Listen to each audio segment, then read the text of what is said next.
Então, gente, boa noite. Sejam bem-vindos a mais esse Conexão Fonte. E hoje a nossa proposta é falar sobre a vida de oração.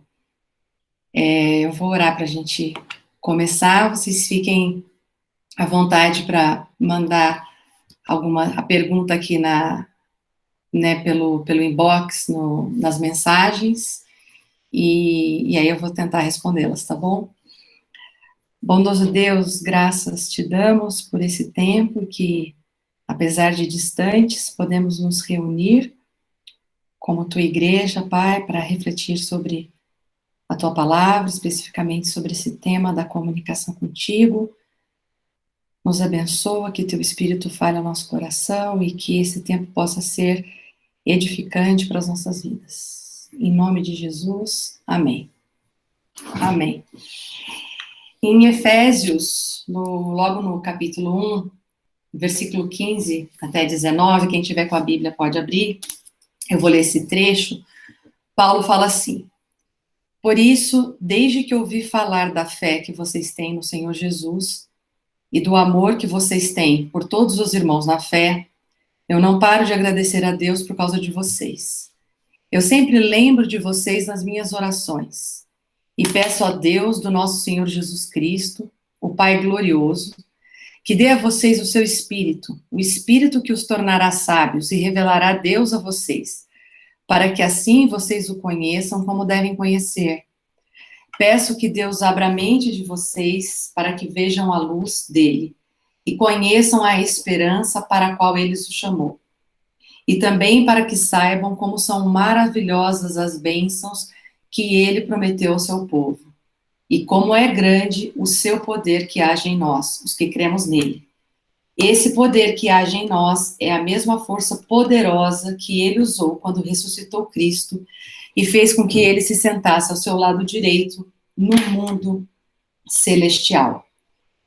Paulo costumava orar assim. Ele ora para que os olhos possam ser iluminados, para que os cristãos vejam a glória de Cristo e sejam participantes das bênçãos que o Pai tem para aqueles que o amam. E essa oração é um chamado para compreender a abundância espiritual concedida para nós que somos filhos de Deus. É uma oração, é um clamor para discernir as questões deste mundo, vivendo aqui, mas firmando a nossa esperança naquele que é poderoso. Ele fala no versículo 18, peço que Deus abra a mente de vocês. E tem algumas versões que fala para ter um coração iluminado. Isso significa que Paulo está dizendo que a oração dele é para que a palavra penetre no nosso coração de tal modo e de tal profundidade que nós sejamos inteiramente transformados. Ou seja, através da palavra de Deus e se aprofundando na palavra de Deus, é uma oração que clama viver a realidade da presença de Deus na vida individual, né? E é impressionante que a gente vê esse padrão em várias cartas. Paulo tem esse padrão nas suas orações. Ele tem uma oração rica, vibrante, e uma característica das orações de Paulo é que ele enxerga a oração como um modo de obter mais do próprio Deus. A oração não é um modo de obter mais coisas de Deus, e sim uma maneira de obter mais do próprio Deus, mais da presença de Deus na vida dele.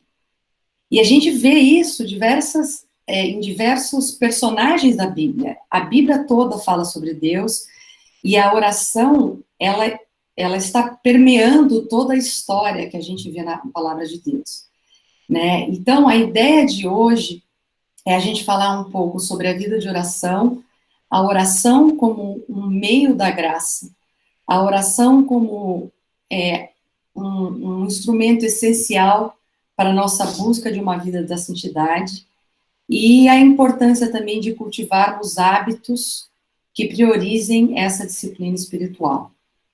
Então, eu queria começar falando da oração como meio da graça. Quando nós oramos, nós falamos com Deus e não para Deus. Orar é conversar com Deus. E como a gente vê logo no princípio, no Éden, O homem andava com Deus, o homem falava com Deus. Era um relacionamento de proximidade, um relacionamento de intimidade.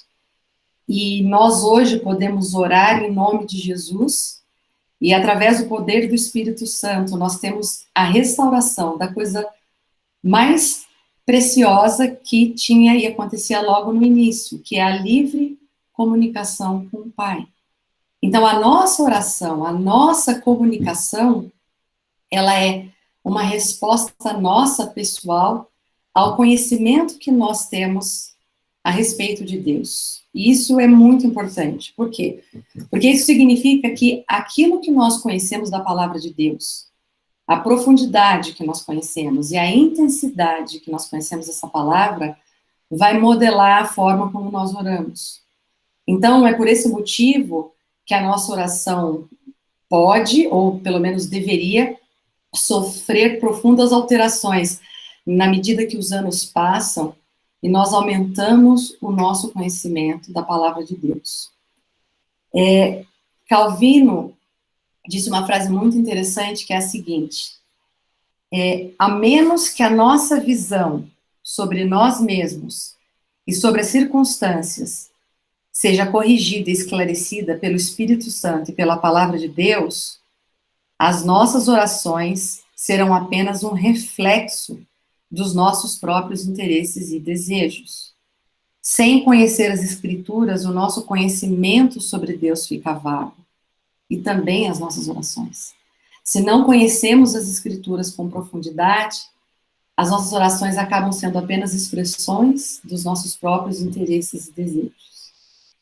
Paulo fala em 1 Coríntios 14, verso 15, o que farei, pois? Orarei com o espírito, mas também orarei com o entendimento. Para nós nos aprofundarmos no relacionamento com o Senhor e na nossa comunicação com Ele, nós precisamos das Escrituras. E nós temos que aprender a orar com as Escrituras. Quando nós lemos mais as Escrituras, quando nós nos aprofundamos nas Escrituras, nós conhecemos mais a Deus e nós conhecemos também mais a nós mesmos. Por isso que a forma que a gente busca a presença dele passa a estar pautada na forma como o próprio Deus se revelou.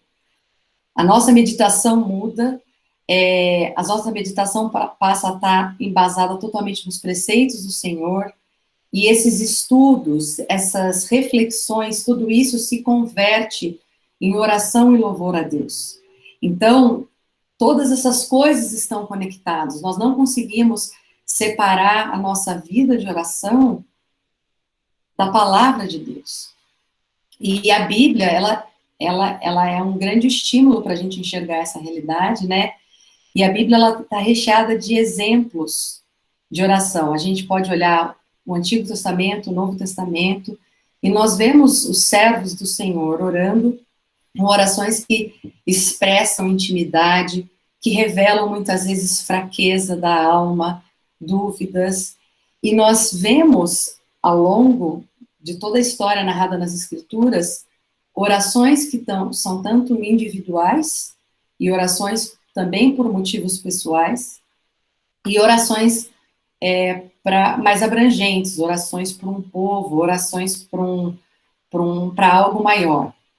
Então, eu queria citar algumas orações que a gente tem como exemplo, né? Alguns personagens. A gente vê lá logo no começo, Abraão clamou para que Deus tivesse misericórdia de Sodoma e Gomorra. Aí a gente tem o exemplo de Ana, que orou por um filho e um filho foi concedido, Samuel. Então, uma oração pessoal.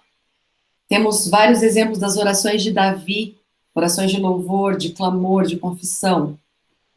Daniel orava, né, 3 vezes ao dia, uma vida marcada pela oração. Nós temos Isaías e Ezequias que oraram e os 185 mil assírios foram mortos. A gente tem a história de Mordecai e Esther, que oraram e a conspiração para destruir os judeus foi frustrada. Neemias orou e o coração do rei se abrandou. Elias orou e houve 3 anos de seca. Elias orou de novo e choveu. Eliseu orou e o filho da sunamita ressuscitou. Os crentes oraram e Pedro foi liberto da prisão. E temos o nosso maior exemplo, que é Jesus Cristo, que além de ter ensinado os seus discípulos a orarem, ele é um grande exemplo na vida de oração. Nós vemos que a oração está presente na vida dos servos de Deus. Na palavra de Deus, nós temos 650 orações listadas, 450 respostas de oração que são mencionadas, 25 vezes diferentes temos relatos que Jesus estava orando durante os seus anos de ministério. Paulo menciona a oração em suas cartas 41 vezes, e a palavra oração aparece 375 vezes. Só para a gente ter uma ideia, ela aparece mais vezes do que a palavra misericórdia ou do que a palavra amor. A Bíblia deixa claro que orar é parte fundamental da vida do crente. E a oração deve permear toda a nossa vida, toda a nossa história. Deus nos deu a oração como um meio para desfrutarmos da sua graça, e eu creio nisso. Né? Os meios da graça são os instrumentos pelos quais Deus transmite bênçãos para o seu povo. O Catecismo de Westminster define a expressão meios da graça como os recursos visíveis e comuns pelos quais Cristo transmite à sua igreja os benefícios da sua mediação. E a oração, ela é um meio da graça, tanto individual como coletivo. Orações individuais ou orações com o corpo de Cristo. Essa é uma das formas visíveis pela qual nós podemos desfrutar da presença de Deus. Existem, né, diversas formas de orarmos. A nossa oração pode ser marcada pela adoração, pela ação de graça, confissão de pecado, súplica, diversos. Da mesma forma como a nossa comunicação com pessoas tem várias marcas. Isso depende do momento da nossa vida, isso depende daquilo que está acontecendo, mas a oração ela é sempre um meio para nos rendermos ao Senhor. É sempre um meio para nós termos acesso às boas coisas que o Senhor já nos prometeu. Como, por exemplo, ele já nos prometeu a paz, ele já nos prometeu a sabedoria, né? A gente tem lá em Tiago, quando ele fala que nós não recebemos porque não pedimos. Nós também temos coisas específicas nas nossas vidas que nós podemos pedir a Deus, e isso está lá em Mateus. Ele fala, se vocês, apesar de serem maus, sabem dar boas coisas aos seus filhos, quanto mais o Pai de vocês, que está nos céus, dará boas coisas aos que lhe pedirem. Às vezes a gente fica tão preocupado, não, eu não vou pedir, eu não vou falar, eu não vou me expressar, que a gente simplesmente acaba bloqueando a nossa comunicação com o Senhor. E Deus é o nosso Pai, Deus é um Pai de amor. Não usar os meios da graça e não usar a oração para conhecer mais a Deus e se deleitar nele, é deixar de desfrutar de uma perspectiva que reorienta e orienta a nossa visão acerca da nossa vida, acerca de quem Deus é. Deixar de orar é abandonar uma fonte preciosa de renovo para as nossas almas. O Senhor sacia as nossas almas através da oração. O Senhor fortalece as verdades espirituais, aquilo que nós já sabemos, através das nossas orações. E deixar de orar é deixar de lado o prazer que somente a oração proporciona na presença de Deus. Deus nos concedeu a oração para nós podermos viver as atividades comuns da nossa rotina diária aqui. Os nossos desafios de sermos sal e luz no mundo caído, com o objetivo de glorificar a Cristo, que é o autor e redentor da nossa fé, é uma forma de sustentar essa nossa vida diária. É interessante porque todo esse nosso conhecimento, e a gente viu, né, eu já mencionei que Paulo fala que nós oramos pelo Espírito com o entendimento, todo o nosso conhecimento da palavra de Deus, e é algo abstrato, tudo isso se torna real, Porque quando nós oramos, nós não apenas cremos na glória de Deus, mas nós sentimos a grandiosidade da glória de Deus permeando o nosso coração, a nossa alma. Nós não apenas cremos no amor de Deus, mas nós nos sentimos envolvidos, nós sentimos os nossos corações inundados por esse amor. Joe Owen disse que a essência do verdadeiro cristianismo é ter a mente exercitada pela verdade e pelo deleite nas coisas celestiais. E a essência é que a verdade teológica na nossa mente, ela vai avançando numa oração que tem uma experiência real com o agir de Deus, com a intervenção de Deus, com a intimidade, com a comunicação, sem bloqueios, como a gente falou logo lá no começo, a gente viu no começo, que como era no Éden. Nós somos instados a orar, né? Nós temos vários versículos que falam sobre oração. Orai sem cessar, alegrai-vos na esperança, sede pacientes na tribulação, perseverai na oração. Perto está o Senhor de todos os que o invocam, e de todos os que o invocam em verdade. Na angústia invoquei ao Senhor e clamei ao meu Deus. Desde os seus tempos ouviu a minha voz, e aos seus ouvidos chegou o meu clamor perante a sua face. O sacrifício dos ímpios é abominável ao Senhor, mas a oração dos retos é o seu contentamento. Provérbios 15:8. Perseverar em oração, velando nela com ações de graças. Colossenses 4:2.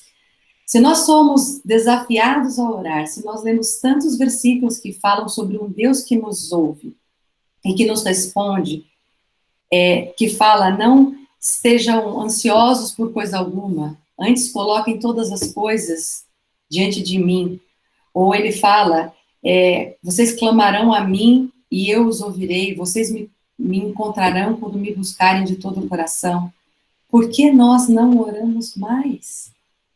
Se nós sabemos de todos os benefícios e de todos os propósitos da oração, que é um canal exclusivo, individual, nós não temos que dividir o nosso canal com a presença do Rei, Senhor dos Senhores, Rei do Universo, Criador de todas as coisas, nós não temos que dividir isso com ninguém.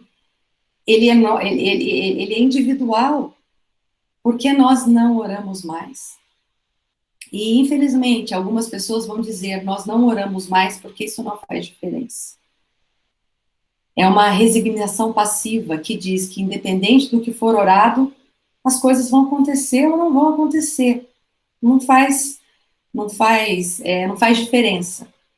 Outros vão dizer que não faz diferença até com ressentimento, como se Deus não nos ouvisse. Eu não oro porque Deus não me ouve. E ainda, alguns dizem, Deus pode mudar de plano? Deus não é soberano? Se Deus é soberano, por que eu vou orar? Deus já sabe de todas as coisas. Se a vontade de Deus vai prevalecer, por que eu vou orar mais? Ou por que eu devo orar? E muitas dessas visões fizeram ou fazem parte da nossa própria vida, da nossa própria história. Mas essas visões, elas mostram que a gente tem uma perspectiva errada da oração.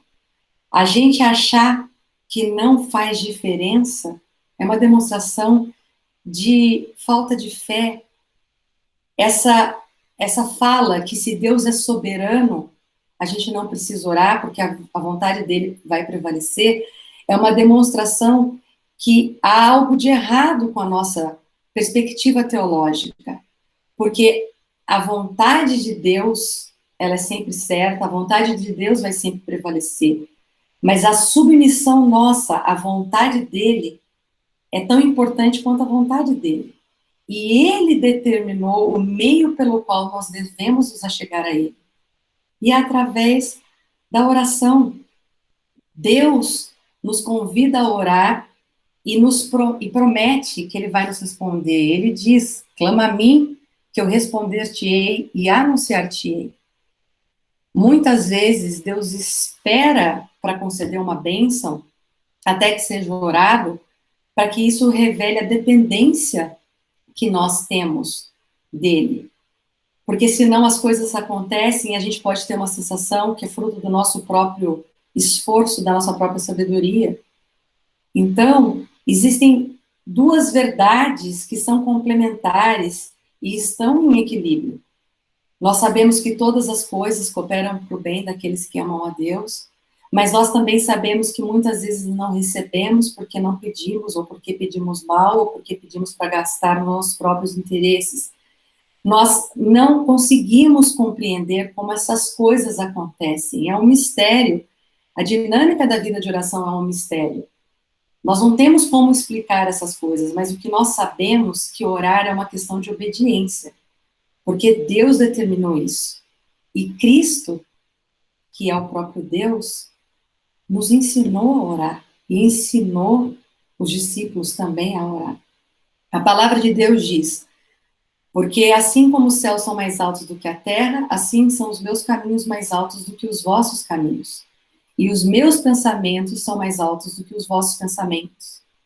Também diz em Deuteronômio 29, as coisas encobertas pertencem ao Senhor, porém as reveladas pertencem a nós, para cumprirmos todas as palavras dessa lei. Quando a gente olha a oração como meio da graça, nós não temos que tentar entender o mistério que envolve essa dinâmica da oração e das respostas e de um Deus que é soberano. Nós temos que crer, confiar e obedecer. É uma simbiose do trabalho do Espírito Santo em nós e a nossa parte é buscar o deleite na presença de Deus. A nossa parte é buscar a intimidade com o Senhor. Então, quando a gente tem essa perspectiva, né, desse mecanismo que são os meios da graça na nossa vida, eu queria agora entrar no nosso segundo ponto, que é a oração como um instrumento essencial para a busca de uma vida de santidade. A gente sabe que a santificação é central para a nossa vida da fé. E sabemos que a proposta é sermos cada vez menos apegados ao pecado e cada vez mais apegados a uma vida santa. Então, cada vez mais nós deveríamos ter menos manifestações de pecados na nossa vida e mais manifestações de santidade. Cada vez mais uma menor frequência de cairmos nos pecados, cada vez mais uma maior frequência de marcas de uma vida piedosa na nossa forma de viver. Esse é o caminho para a santificação. A gente vê em 2 Coríntios, Paulo dizendo, capítulo 4, versículo 16 a 18. Por isso não desanimamos. Embora exteriormente estejamos a desgastar-nos, interiormente estamos sendo renovados dia após dia, pois os nossos sofrimentos leves e momentâneos estão produzindo para nós uma glória que pesa mais do que todos eles. Assim fixamos os olhos não naquilo que se vê, mas no que não se vê, pois o que se vê é transitório, mas o que não se vê é eterno. Nós temos a responsabilidade de buscar viver uma vida para a glória de Deus. E é o próprio Espírito Santo que nos capacita. E porque Deus trabalha em nós, porque Deus trabalha em mim, eu também me dedico para fazer parte daquilo que faz parte do plano dele, né? Então, até onde vai a ação de Deus, até onde vai o meu próprio esforço? Eu busco em Deus a força, eu busco em Deus os meios para me santificar. Né? Romanos fala, não para estamos em dívida não para com a carne, para vivermos sujeito a ela. Pois se vocês viverem de acordo com a carne, morrerão. Mas se pelo Espírito fizerem morrer os atos do corpo, viverão. Porque todos os que são guiados pelo Espírito de Deus são filhos da luz, são filhos de Deus. Então, o que nós queremos é viver de modo santo e irrepreensível. Só que nós sabemos, é muito difícil a gente viver de uma forma a agradar a Deus com base no nosso próprio esforço. Quando nós usamos a oração, que é um meio da graça, para buscar essa vida de santidade, para buscar sermos santos e irrepreensíveis, para buscar abandonar o pecado, A oração nos ajuda a resistir às influências da carne. E quando nós oramos com as Escrituras, nós somos lembrados de qual é o propósito da nossa vida. Essas verdades, elas vão sendo trazidas pelo Espírito quando nós oramos e quando nós conseguimos viver uma vida que é o orar sem cessar, o tempo todo, em comunhão com o Senhor. Na nossa busca pela santidade, quando nós buscamos o Senhor em oração e não tentamos buscar a santidade com base no nosso próprio esforço, nós nos tornamos mais sensíveis à voz do Espírito. E é Ele que nos dirige, é Ele que sopra aquele versículo na nossa mente que lembra do estilo de vida que é a marca dos filhos de Deus, do estilo de vida que nós queremos ter, do propósito da nossa salvação, do nosso objetivo máximo de glorificar a Deus. Então, nessa dinâmica de buscar uma vida de santidade, de se render diante do trono de Deus, nós somos capacitados pelo Espírito Santo. E isso é maravilhoso. Quanto mais buscamos a presença de Deus, mais desfrutamos da presença de Deus. Quanto mais oramos a Deus, mais dependemos de Deus. E nós enxergamos essa dinâmica da dependência de Deus na busca por uma vida de santificação, quando nós olhamos para várias cartas de Paulo e quando nós olhamos para a carta dele aos Tessalonicenses. A primeira carta aos Tessalonicenses, no final do capítulo 5, ele fala que o próprio Deus da paz o santifique inteiramente. Ele está fazendo uma oração. Que o próprio Deus o santifique inteiramente. Né? Que o próprio Deus os conserve irrepreensíveis. Que o próprio Deus o ajude a viver de forma separada. Deus é a fonte. Deus é quem nos santifica.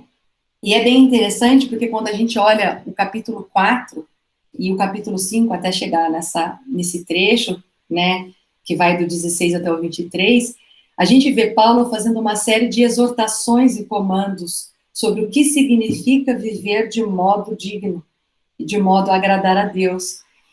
E Paulo vai acrescentando uma coisa atrás da outra, uma coisa atrás da outra. E aí, quando ele chega no capítulo 5, no verso 16, ele muda esses comandos, e é como se o foco dele mudasse para Deus, e ele começa a falar daquele que é capaz de realizar todas as coisas. E aí ele diz o quê? Ele faz uma oração por uma completa santificação. Ele fala, regozijai-vos sempre, orai sem cessar, em tudo dai graças, pois essa é a vontade de Deus. Não extingais o Espírito, e o mesmo Deus de paz vos santifique em tudo, e todo o vosso espírito e alma e corpo sejam plenamente conservados e irrepreensíveis para a vinda do nosso Senhor Jesus. E isso é maravilhoso. A gente tem uma série de comandos, de instruções que ardem no nosso coração, o desejo de buscar uma vida pura, uma vida plena, uma vida rendida diante de Deus, uma vida que o agrade. E aí a gente olha para a nossa incapacidade, a gente olha para quem nós somos, a gente olha para a nossa natureza, que de uma forma tão fácil e tão rápida, como no estalar de dedos, a gente abandona tudo isso porque a gente quer viver a nossa própria carne. E aí você tem ele trazendo a perspectiva que quem muda as nossas inclinações, quem limpa as nossas iniquidades, quem abre os nossos olhos para os seus caminhos, quem desvia os nossos olhos do que é mal e o nosso coração do que é inútil, do que é profano, do que é perda de tempo, é o próprio Senhor. Ele nos molda. Então a gente enxerga com muita clareza nas cartas de Paulo essa questão da palavra e dos preceitos do Senhor, das ordenanças do Senhor, e a vida de oração, e um se derramar da nossa vida diante do trono da graça. Conhecer a palavra de Deus muda a forma como nós oramos. Né? Eu falei lá no começo que Calvino disse, a menos que a nossa visão sobre a nossa vida, sobre quem nós somos, sobre as circunstâncias da nossa vida, seja moldada, esclarecida pela palavra de Deus e pelo Espírito, as nossas orações serão um reflexo de interesses e desejos próprios. Mas quando a gente olha e a gente tem uma mente exercitada pelas verdades espirituais, o nosso deleite muda, e é por isso que a dinâmica da oração ela é um mistério. A gente vai orando e os nossos desejos vão mudando, e as nossas inclinações vão se aproximando mais daquilo que o próprio Deus tem como propósito para a nossa vida. E a santidade que Paulo menciona, que nós devemos buscar no presente, ela começa a acontecer. A oração, ela é um meio para essa santificação progressiva, porque a oração demonstra que nós dependemos do Senhor. As mudanças em nossas vidas não vão acontecer apenas sabendo quais são os padrões de um servo de Deus. As mudanças da nossa vida não vão acontecer apenas com uma vida regrada de estudo da palavra. Nós precisamos conversar com o Pai, nos comunicar com o Pai, contemplar a beleza da sua santidade. As orações nos levam a um autoexame, a um arrependimento constante, a um zelo bem direcionado, a uma humildade, a um amor ardente. E aí a gente vê aquele versículo em Zacarias que fala: não por força nem por poder, mas pelo meu espírito, diz o Senhor dos Exércitos. Ou Gálatas 2:20 que fala: eu já estou crucificado com Cristo e vivo, não mais eu, mas Cristo vive em mim. E a vida que agora vivo na carne, vivo pela fé no Filho de Deus, o qual me amou e se entregou a si mesmo por mim. A vida que agora eu vivo na carne, eu vivo pela fé. Eu sei o padrão, eu sei o que Deus quer, eu sei quais são as marcas de um modo de viver digno, eu sei como deve ser a caminhada de alguém que quer glorificar a Deus. Mas eu vivo na fé, eu vivo na dependência do Senhor. Quando as nossas vidas têm a marca de uma vida de oração em conformidade com a vontade de Deus, nós não oramos para manipular a Deus. Nós não oramos para convencer a Deus do que nós queremos. Nós entramos na presença de Deus, porque o nosso objetivo é querer santificar o seu nome. O nosso objetivo é trazer o seu reino. O nosso objetivo é cumprir a sua vontade. Quando nós oramos, e quando nós oramos muito, nós dependemos do Senhor. Nós dependemos daquele que é capaz de fazer muito mais abundantemente além daquilo que nós pedimos ou pensamos. Por isso nós oramos. Seja feita a tua vontade. Seja feita a tua vontade, porque nós queremos apresentar os nossos corpos como sacrifício vivo, santo e agradável a Deus. Porque nós não queremos nos conformar a este mundo, mas nós queremos ser transformados pela renovação do nosso entendimento. Nós queremos experimentar a boa, perfeita e agradável vontade de Deus. E nós só alcançamos isso quando nós temos uma vida marcada pela oração. John Hannah diz que o fim da oração, o objetivo final da oração, não são as respostas tangíveis, e sim uma vida de dependência profunda. Porque quanto mais oramos, mais dependemos dele. E a oração, ela é um chamado de amor, de submissão e de obediência. Por isso oramos sem cessar. Por isso derramamos o nosso coração diante de Deus com orações individuais, pessoais e coletivas e intercessórias. Por isso oramos e insistimos. Mas a última pergunta, o último ponto, e eu começo com uma pergunta nesse nosso tempo de reflexão, é: se sabemos tudo isso, por que não oramos mais? Se nós sabemos que a oração é o meio da graça para desfrutarmos de um relacionamento real com um Deus invisível, mas um Deus vivo, se nós sabemos que nossos clamores chegam até os céus e Deus age, se nós sabemos que a oração é um instrumento fundamental para aquele que é o nosso propósito aqui, que é viver uma vida que glorifique o Senhor, por que nós não oramos mais? John Piper diz que o diabo derrota a maioria das orações antes que elas aconteçam. Porque ele diz, né, John Piper diz, o que nos impede de orar não é o pecado. O que nos impede de orar é nossa falta de disposição, nossa falta de planejamento, nosso ceticismo, nossa resignação. E ele termina dizendo: o que nos impede de orar mais é que nós deixamos para depois. E nós estamos, gente, chegando no final de uma época e de um período que foi histórico para as nossas vidas, que é esse isolamento social obrigatório. E se nós olharmos para a forma como nós vínhamos vivendo, parecia que tudo estava ótimo, tudo estava maravilhoso, e a gente nem percebia que talvez muito da nossa vida estava marcada pelos nossos interesses, o valor que a gente dava nas coisas, o nosso tempo, como a agitação da vida, ela virou, para nós crentes, um sinônimo também de produtividade e de vida frutífera.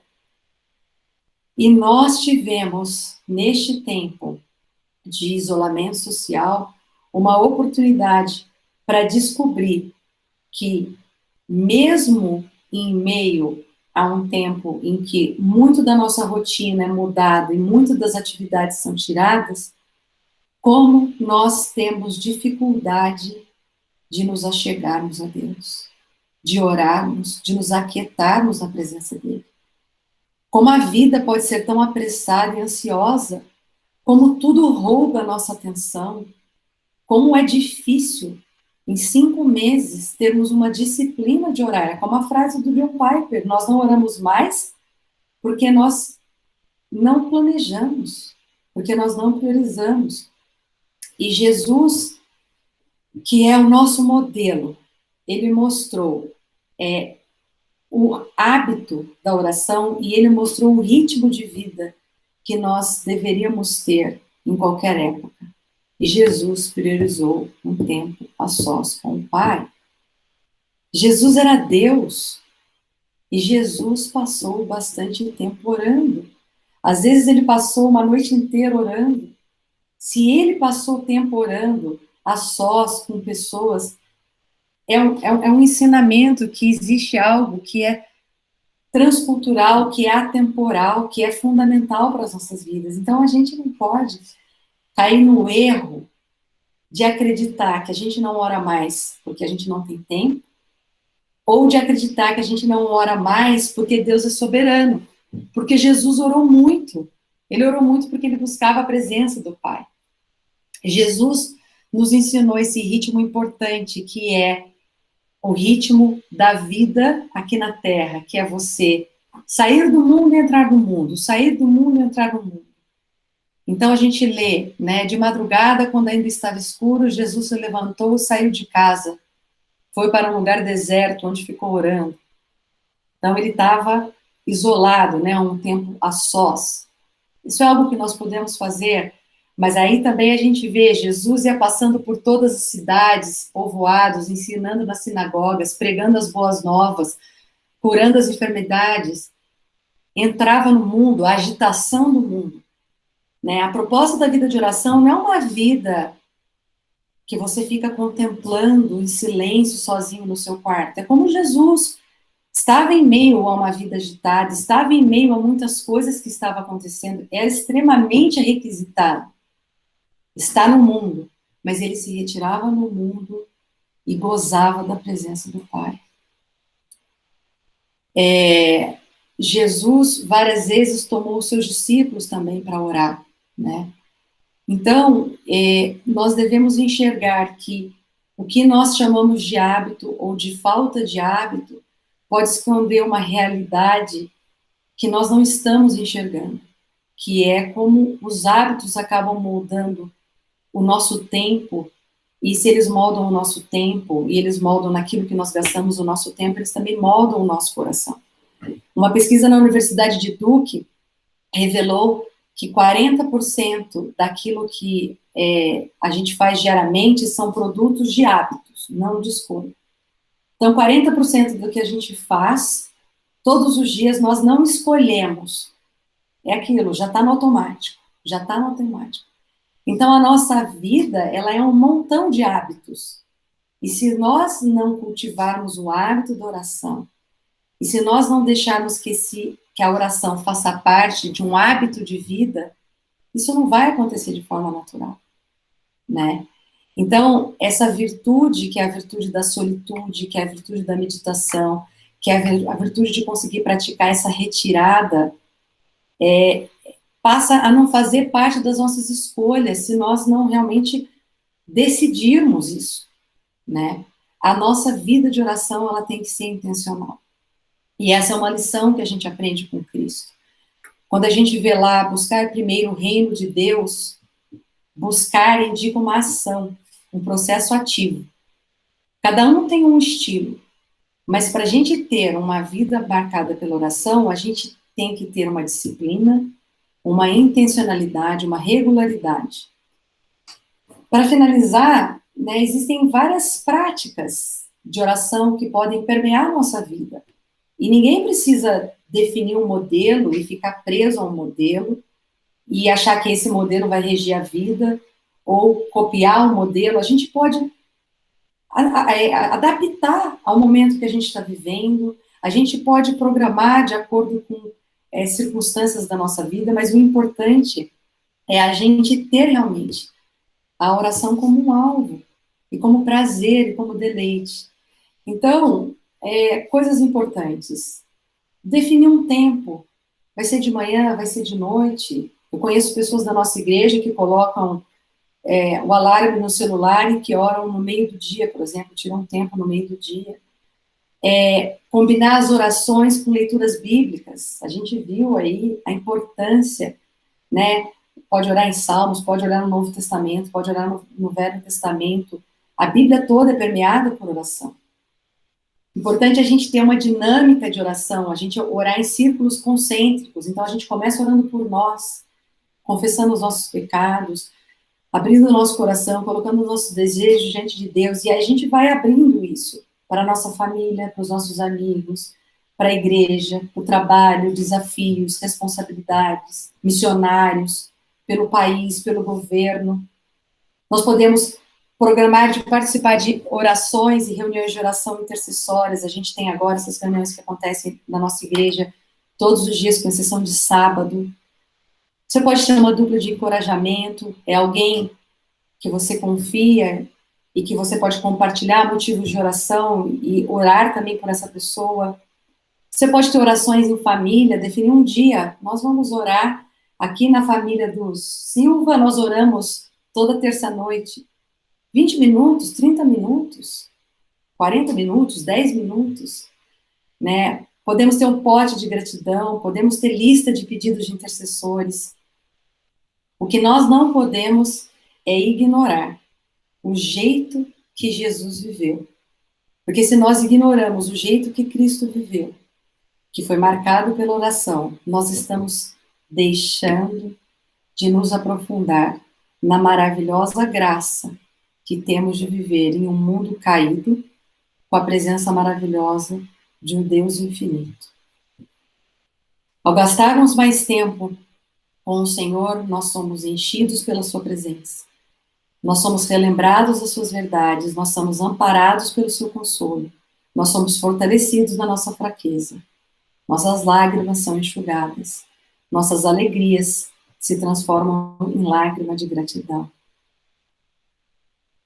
E nós temos a possibilidade de viver os nossos dias aqui, visitando o trono da graça.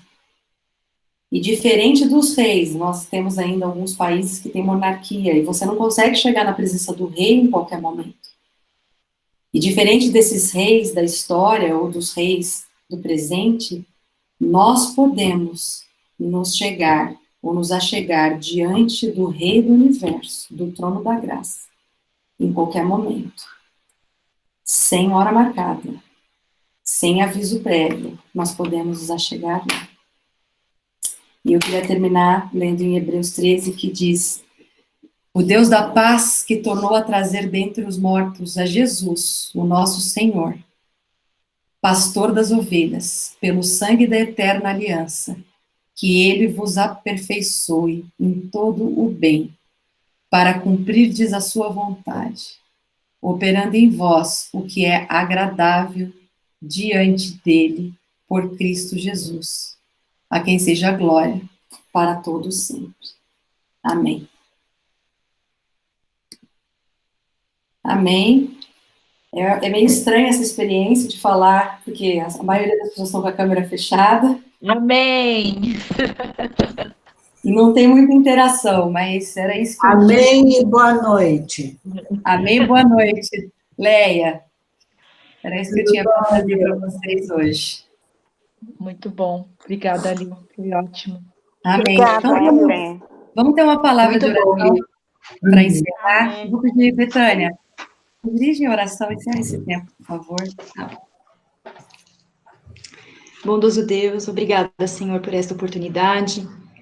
Senhor, que maravilhoso é poder saber que o Senhor é quem faz, ó Pai, e opera nas nossas vidas, através da Tua palavra, Senhor, que temos liberdade, Senhor, de aprender, de desfrutar, ó Pai. Ajuda-nos, Senhor, para que nós sejamos disciplinados, que nós sejamos diligentes, ó Pai, e que nós escolhamos ter um tempo com o Senhor, tirar um tempo, Senhor, reservado para Ti, para estar na Tua presença, ó Pai. Obrigada porque o Senhor nos dá essa liberdade e nos recebe com tanto amor, ó Pai. Nós te agradecemos por esse momento de tanto aprendizado, te agradecemos pela vida da Lil, Senhor, que compartilhou conosco esse tempo e tantas coisas boas que podemos aprender. Que nós possamos sair daqui com os nossos corações mudados, ó Pai, e desejosos, sedentos de buscar mais.